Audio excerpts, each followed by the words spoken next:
And so what I was able to do then over the next 2.5 years until I got married was to really measure myself against people at the University of Texas who were also interested in politics. Cut my teeth, do things that, try things that would be valuable to me later on. I mean, one of the things that people talk about from time to time is the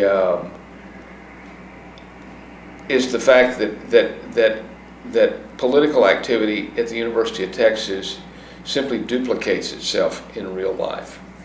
And while that's probably an overstatement, what is not an overstatement is that the campaigns that get fought at the University of Texas are just as bare-knuckled and just as hardball as the ones that get fought at the retail level in real life.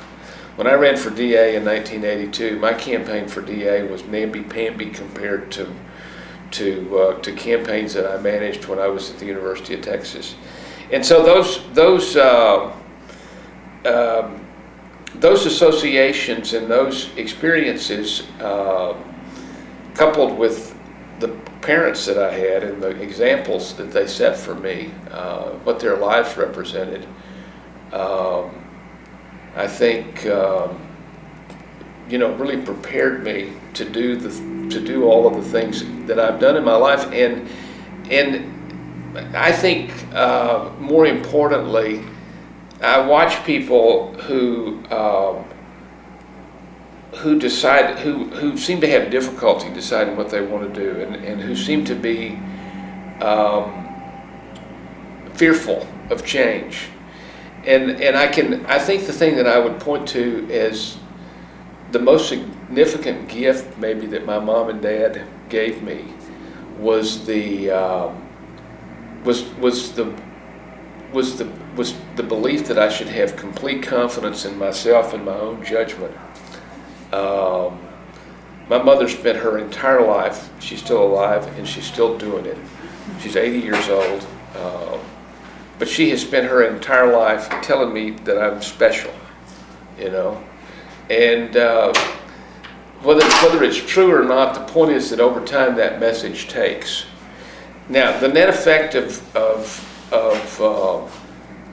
being told over and over again, you're special, and then beginning to achieve success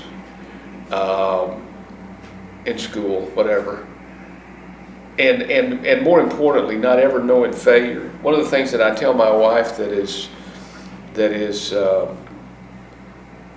I think about, and I don't think about it as much as I used to, but I've often thought about the fact that my life has been such a cakewalk, really, that one of the things that I've never been forced to do is find out how tough I am. I've never been put in a position where toughness was required, and because it's been so easy.